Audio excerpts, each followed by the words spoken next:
నమస్కారం. Welcome to our channel. నేను మీ పద్మావతి. ఈరోజు మనతో పాటు మన స్టూడియోలో డాక్టర్ ముల్లపూడి సత్యనారాయణ గారు ఉన్నారు.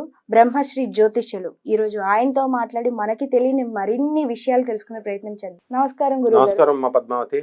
గురుగారు, అసలు మన శాస్త్రంలో స్త్రీలకి ఎంతో గొప్ప స్థానాన్ని ఇచ్చారు. పెళ్ళయిన తర్వాత ఒక స్త్రీకి ఆమె చేసుకునే పుణ్యంలో ఆమెకే ఉంటుంది, లేదా తన భర్త ఒక 50% పుణ్యం చేసుకుంటే 50% పుణ్యము ఈ స్త్రీకే వస్తుంది. ఆయన చేసుకునే పాపంలో మాత్రం భాగాన్ని దేవుడు ఎప్పుడు కూడా వెయ్యలేదు. ఎందుకని స్త్రీలకి ఇంత గొప్ప స్థానాన్ని దేవుడు సృష్టించారంటారు? మామూలుగా సృష్టిలో స్త్రీ మాతృస్వరూపిణి, ప్రకృతి మాతృస్వరూపిణి. స్త్రీ పురుషుడు అని ఉండదు. జనరల్ గా సృష్టిలో పరమాత్మ అయినటువంటి మహావిష్ణువు తాను బ్రహ్మ పదార్థము తాను అనేకం అవ్వాలనుకున్నాడు. అనేకం ఒక్కడు బోరు కొడుతుంది కదా మనల్ని తీసుకెళ్లి అడవిలో వదిలేస్తే, అందుకని ఇద్దరు ముగ్గురు ఉండాలి కాబట్టి అని అనుకున్నాడు. అప్పుడు సంకల్పం ఏం చేశాడు, ఆయనలో ఉన్నటువంటి, ఇప్పుడు నేను ఇలా ఉన్నాము, ఇది దేవుడు అనుకుంటే లోపల నుంచి వచ్చే శక్తి, కదిలే శక్తి అమ్మవారు, చైతన్య శక్తి. అంటే అగ్ని దాని దాహక శక్తి రెండు ఎలాగైతే fire and its combustible power రెండు ఇన్సపరబుల్, విడదీయలేం. Word and its meaning, speech and its meaning, భాగార్థం అంటాం. అందువల్ల దాన్ని కూడా ఎవరు మనం విడదీయలేం. సో ఉండడమే ఈ సృష్టిలో పురుషుడితో పాటు, అంటే పరమాత్మతో పాటు లోపల స్త్రీ శక్తి లోపలే ఉంది. సృష్టిలో ఆయనలో ఉన్న స్త్రీ పురుషుల కలయికే సృష్టి. ఆ పరమాత్మ మాయల స్వరూపమే. పరమాత్మ ఉంటాడు, మాయ దాన్ని ఆవరించి ఉంటుంది. ఆ మాయ అమ్మవారు అనమాట. సో దీన్ని ఎవరు విడదీయలేరు. ఆ సృష్టిలో ఉన్నటువంటి ఆ మాయ స్త్రీ స్వరూపిణి కాబట్టి ప్రకృతిగా వచ్చింది. ఆ ప్రకృతిని అంతా కూడా పుట్టింది కాబట్టి ఆ జనని అని అన్నారు. పుట్టించేది జనని, దానికి ప్రతీక స్త్రీమూర్తి కాబట్టి, అమ్మవారు కాబట్టి ఈ సృష్టి అంతా కూడా జరగాలి కాబట్టి స్త్రీకి తల్లి కాబట్టి ఆ స్థానం ఇచ్చారు. ఇప్పుడు తల్లి నా గాయత్ర్యా పరం మంత్రం నా మాతు పరదైవతం అన్నారు. అంటే గాయత్రిని మించినటువంటి మంత్రం లేదు, ఇలలో తల్లిని మించినటువంటి పరదేవత లేదు. స్త్రీ ఎవరి తల్లి వాళ్ళకి గొప్ప కాబట్టి స్త్రీ అందరికీ తల్లి కాబట్టి, జనని కాబట్టి స్త్రీకి హిందూ మంత్ర ధర్మంలో ఆ స్థానాన్ని ఇచ్చింది. ఓకే, ఒకటి. నెంబర్ 2, ఇప్పుడు స్త్రీలకు కొన్ని ధర్మాలు ఇచ్చింది. వాళ్ళు ఏం చేస్తారు, పాపం ఋతుస్రావం జరుగుతుంది, తర్వాత పిల్లలకు పుట్టిస్తారు. పిల్లలు పుట్టించినప్పుడు ప్రతిసారి డెలివరీ కూడా స్త్రీకి పునర్జన్మే, మళ్ళా చచ్చిపోవడమే అనమాట. స్త్రీ బ్రతకదో కూడా తెలీదు డెలివరీ అయ్యేటప్పుడు. అంటే ఇది కేవలం స్త్రీ అంటే కేవలం మనుషులే కాదు, జంతువులైనా అంతే. అందువల్లనే మళ్ళీ దేవుడు బ్రతికి బయటపడిన తర్వాత, ఆ డెలివరీ అయిన తర్వాత తల్లి బిడ్డలిద్దరూ బాగున్నది అమ్మయ్యా అనుకోవాలా. అంత డేంజర్, త్యాగానికి మారుపేరు స్త్రీ కాబట్టి సాక్రిఫైస్. అంతేకాకుండా తల్లి స్థానము, ఈ విషయం తెలియకే చాలా మంది ఏం చేస్తారంటే పెళ్ళైనప్పుడు భార్యను హీనంగా చూడడము, దాన్ని ఏమంటారు వివక్షతతో చూడడము, వాళ్ళ చెల్లుల్ని వాళ్ళ అమ్మల్ని మంచిగా చూసుకోవడము, ఇటు అత్తగారుల్ని వీళ్ళని సరిగ్గా చూడకపోవడము, ఇవన్నీ చేస్తారు. కానీ ఇవన్నీ అజ్ఞానంతో చేసే పనులు. యాక్చువల్గా ఏంటంటే తల్లి స్థానంలో తనను 30 సంవత్సరాలు పెంచినటువంటి తల్లి స్థానంలోకి నెక్స్ట్ కంటిన్యూషన్ మదర్గా భార్య వస్తుంది. So every wife should be treated as a mother. ఎలాగైతే నీ తల్లి దగ్గర నువ్వు వినయంగా ఉన్నావో అంతే ప్రేమని, అంతే దీన్ని భార్యకి ఇవ్వాల్సిన బాధ్యత ఉంది.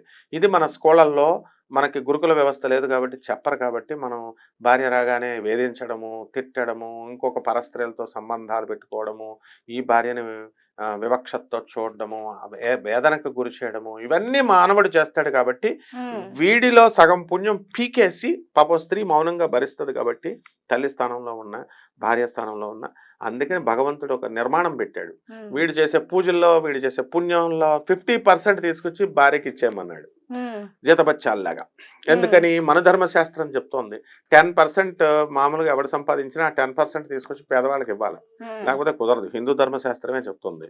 మరి అలాగా ఇక్కడ ఏం జరుగుతుంది, ఈ యొక్క నారదుడు వాల్మీకి బోయవాడుగా ఉన్నాడు ఫస్ట్. ఆ బోయవాడుగా ఉన్నటువంటి వాల్మీకి రోజుకొక జంతువులను చంపేస్తున్నాడు, దారి పొడుగున వచ్చిన వాళ్ళని దొంగతనం చేసేసి దొంగతనాలు చేసి సంపాదిస్తున్నాడు. ఆ డబ్బు తీసుకెళ్లి భార్య పిల్లలకి ఇస్తున్నాడు.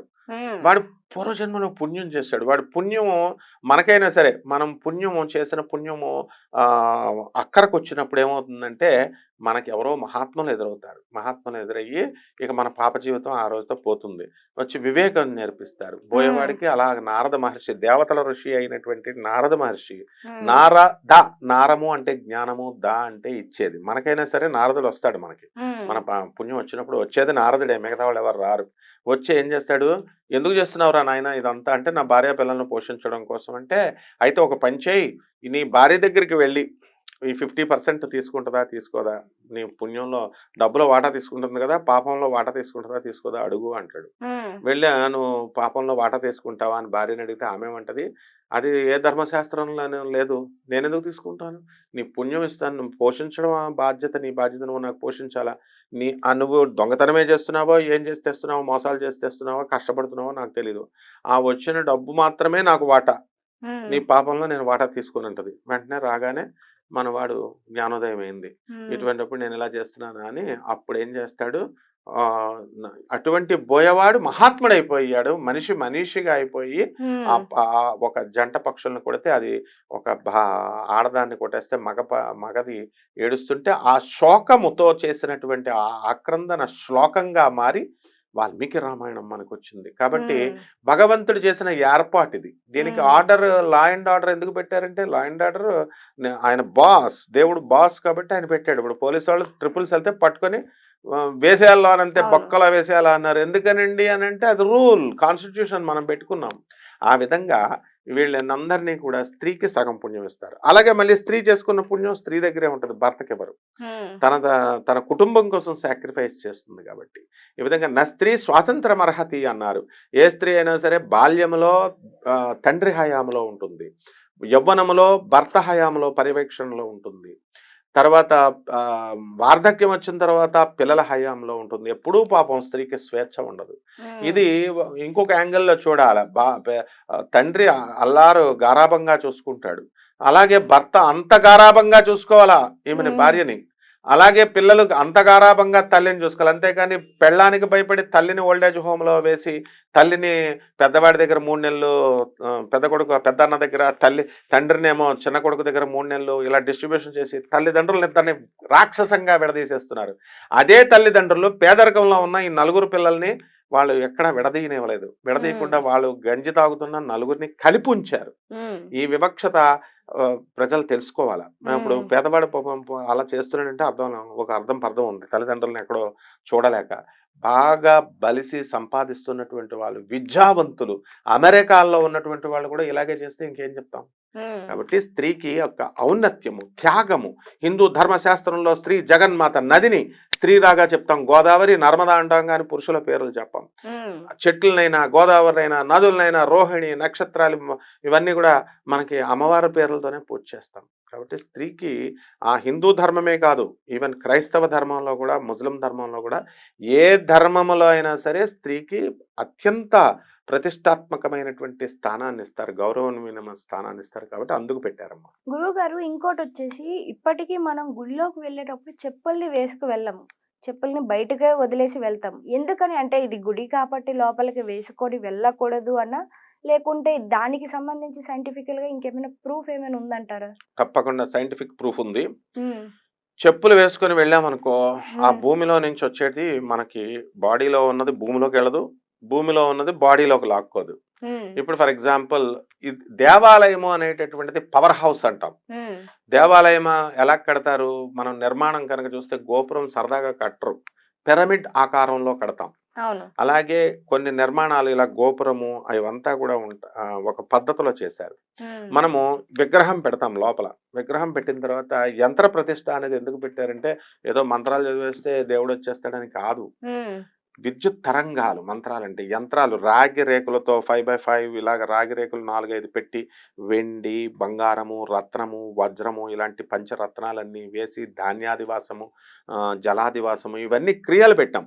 క్రియలు పెట్టిన తర్వాత ఈ యొక్క మంత్రాలు అనేటటువంటివి పవర్ఫుల్ ఎలక్ట్రోమాగ్నెటిక్ వేవ్స్ని క్రియేట్ చేస్తాయి. ఉదాహరణకి నేను నీకు చెప్తాను, ఏమంటే మాటలతోనే శక్తి వచ్చేస్తుందా అని నువ్వు అడగొచ్చు. ఖచ్చితంగా వస్తుంది. మాటలతో బ్రిడ్జియే కూలిపోద్ది. సైన్స్లో